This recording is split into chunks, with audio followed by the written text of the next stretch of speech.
বন্ধুরা, পরশুরাম ধারাবাহিকের আজকের পর্বে দেখানো হয়েছে তটিনীর লোকেরাই তটিনীকে তুলে এনেছে। তটিনী তার লোকদের বলে, তোমরা কেন করলে এমনটা?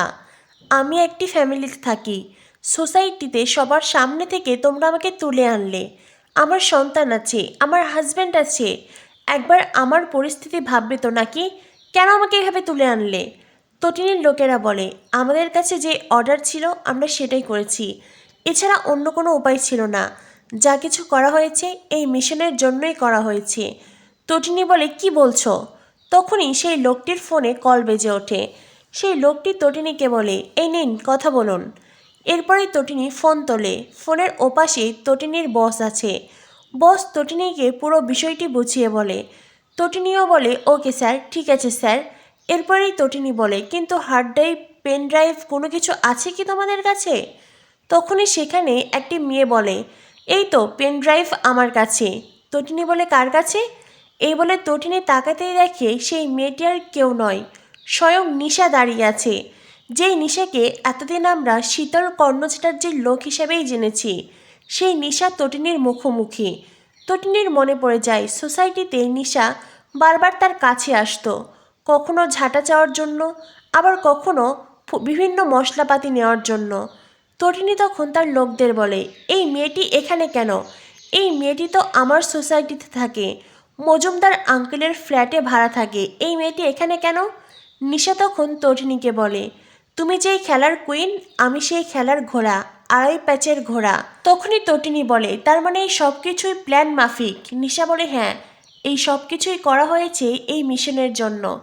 এরপরেই তটিনী বলে, কিন্তু শীতল কর্ণ চ্যাটার্জি? অর্থাৎ তটিনী মিন করেছে শীতলের সাথে তো নিশার যোগাযোগ আছে।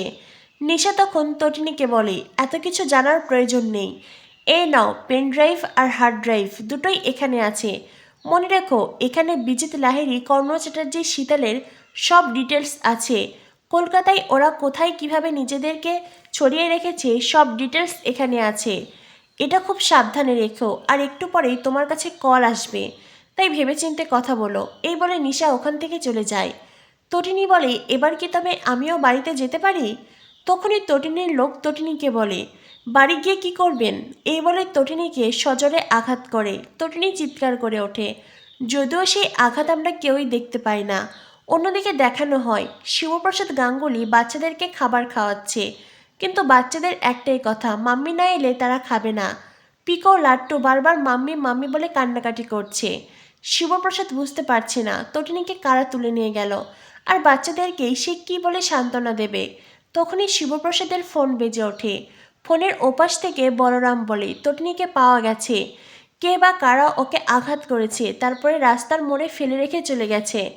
তখনই শিবপ্রসাদ বলে, তটিনী এখন কোথায়? বলরাম জানায়, তটিনীকে আমরা ডিপার্টমেন্টে তুলে এনেছি, ও এখন এখানেই আছে। শিবপ্রসাদ বলে, ঠিক আছে, আমি এক্ষুনি আসছি।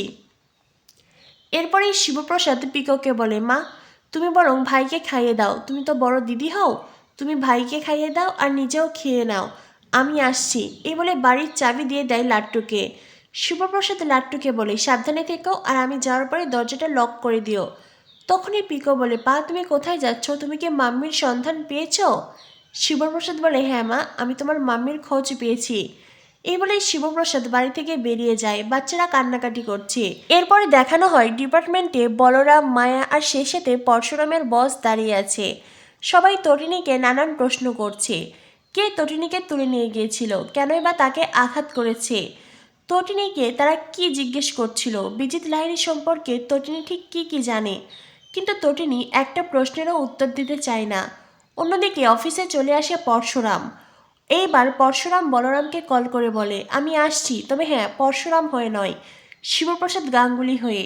বলরাম তখন চোখের ইশারায় মায়া আর পরশুরামের বসকে বলে, বস, তটিনী গাঙ্গুলির হাজবেন্ড কল করেছিলেন, উনি আসছেন তটিনী গাঙ্গুলিকে নিতে। এই কথাটা শুনেই তটিনী নড়েচড়ে বসে। আর তারপরেই সেখানে এন্ট্রি হয় পরশুরামের, তবে পরশুরাম হয়ে নয়, বরং চাপোষা বিমা কোম্পানির কমিশন এজেন্ট শিবপ্রসাদ হয়ে সে এখন বসের সামনে দাঁড়িয়ে আছে। শিবপ্রসাদ সামনে এসে দাঁড়াতেই তটিনী তাকে জড়িয়ে ধরে অঝরে কাঁদতে থাকে। একটি ইমোশনাল মুহূর্তের সৃষ্টি হয়। এরপরেই শিবপ্রসাদ বলে, স্যার, আমি আমার স্ত্রীকে নিয়ে যেতে পারি? বস বলে হ্যাঁ নিয়ে যান, তবে যাওয়ার আগে সই করে দিন। এরপরেই একটি কাগজে স্বাক্ষর করে তটিনীকে নিয়ে যেতে যায় শিবপ্রসাদ। তখনই মায়া বলে আপনি কি গাড়ি এনেছেন? শিবপ্রসাদ বলে না, একটি অটো দাঁড় করিয়ে রেখেছি। মায়া বলে একটা গাড়িও আনতে পারেননি? তখনই শিবপ্রসাদ বলে আসলে মাসের শেষ তো, বুঝতেই পারছেন, টাকা পয়সা।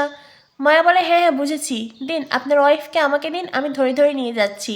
এই বলে মায়া তটিনীকে ধরে গাড়ির কাছে নিয়ে যায়। অন্যদিকে বস পরশুরামকে বলে পরশুরাম, তোমার স্ত্রী চালাকি করছে, এই সবটাই নাটক করছে। তোমার স্ত্রীর কথার সাথে রেকর্ডের কোনো মিল নেই। পরশুরাম বলে মানে? এরপরেই বস পরশুরামকে বলে যেই গাড়ি তটিনী গাঙ্গুলিকে রাস্তায় ফেলেছিল সেই গাড়ির আসলে এখানকার নয়, সেই গাড়ি দিল্লির। তাই তটিনী গাঙ্গুলিকে কে নিয়ে গিয়েছিল, কোন উদ্দেশ্যে নিয়ে গিয়েছিল, আর তটিনী গাঙ্গুলি এই চালাকি কেন করছে, সব ডিটেলস আমার চাই খুব তাড়াতাড়ি। পরশুরাম বলে ওকে বস। আসলেই বসের দৃষ্টি বাজ পাখির মতন। বাজ পাখি যেমন অনেক উঁচু থেকেও ছোট ছোট প্রাণীকে দেখতে পায়, ঠিক তেমনি বসও বুঝতে পেরেছেন তটিনী গাঙ্গুলিকে আসলে কেউই মারধর করেনি, কেউই আঘাত করেনি, সবটাই তটিনী গাঙ্গুলির নাটক। এরপর দেখানো হয় পরশুরাম ওরফে শিবপ্রসাদ গাঙ্গুলি তটিনীকে বাড়িতে ফিরিয়ে আনে। বাচ্চারা তটিনীকে খাবার খাইয়ে দিচ্ছে। তটিনী যদিও অসুস্থতার অভিনয় করছে, কিন্তু পরশুরামের চোখকে সে কিছুতেই ফাঁকি দিতে পারেনি। পরশুরাম তটিনীর আঘাতের জায়গায় হাত দিয়েই বুঝতে পারে এই সবটাই মেকআপ। তটিনী আসলে ছলনা করছে, কিন্তু কেন কেন তটিনী ছলনা করছে? পরশুরাম এটাই বুঝতে পারছে না তটিনী কেন এ ছলনা করছে। বিজিত লাহিড়ীর সাথে তটিনীর আসলে কি সম্পর্ক? এরপর দেখানো হয় পরশুরাম বিজিত লাহিড়ীকে কল করে। বিজিত লাহিড়ী কল রিসিভ করতে পরশুরাম বলে শিবপ্রসাদ গাঙ্গুলি বলছি। বিজিত লাহিড়ী বলে আরে জামাইবাবু, হ্যাঁ বলুন, কি দরকারে ফোন করেছেন? শিবপ্রসাদ বলে সবাই তোমাকে নিয়ে নানান প্রশ্ন করছে, তোমাকে নিয়ে এত প্রশ্ন কেন হচ্ছে? এটা শুনেই বিজিত লাহিড়ী বলে আপনার মতন লোক না আমার অফিসের কেরানি পদে আছে, তাই আমাকে প্রশ্ন করার কোনো অধিকার আপনার নেই। আপনার যে ইনকাম আর আপনার যে বেতন, সবসময় আমার সামনে মাথা নত করে থাকবেন, আমাকে প্রশ্ন করার স্পর্ধা দেখাবেন না। আর যদি তটিনী গাঙ্গুলির কথা বলেন তো বলবো তটিনী গাঙ্গুলিকে এখনও আপনি চিনতে পারেননি। 8-9 বছর হয়তো সংসার করছেন, কিন্তু এখনও আপনি জানেন না তটিনী গাঙ্গুলি আসলে কে। শিবপ্রসাদ বলে কে তটিনী, কি হলো উত্তর দাও। বিজিত লাহিড়ী বলে সেটা ক্রমশ প্রকাশ্য। তখনই সেখানে আসে আয়েশি। আয়েশি এসে বলে কি গো, তুমি এখানে দাঁড়িয়ে পড়লে কেন, পার্টি করবে না? বিজিত বলে এই তো পার্টি করে এলাম, আবার কিসের পার্টি? তখনই আয়েশি বলে আমরা তো এত সময় হোটেলে বারে পার্টি করে এলাম, কিন্তু এখন আমাদের বাড়িতে সেলিব্রেশন হবে। কিন্তু তুমি কার সাথে কথা বলছিলে? বিজিত বলে এই তো তোমার জামাইবাবুর সাথে। আয়েশি তখন বিজিতের হাত থেকে ফোন নেয়। আয়েশি শিবপ্রসাদ গাঙ্গুলিকে বলে কি জামাইবাবু, তুমি হঠাৎ কল করেছো, তুমি কি আমার বাড়ির সেলিব্রেশন এই সব কিছু মিস করছো? তখনই শিবপ্রসাদ বলে হতে পারে এটাই তোমাদের লাস্ট সেলিব্রেশন, এরপর হয়তো তোমরা আর কখনোই সেলিব্রেট করতে পারবে না। কথাটা বলেই শিবপ্রসাদ কল কেটে দেয়। কিন্তু আয়েশির মনে নানান খটকা লাগে। আগামী পর্বে দেখানো হবে কর্ণ চ্যাটার্জি তটিনীর সাথে দেখা করতে এসেছে।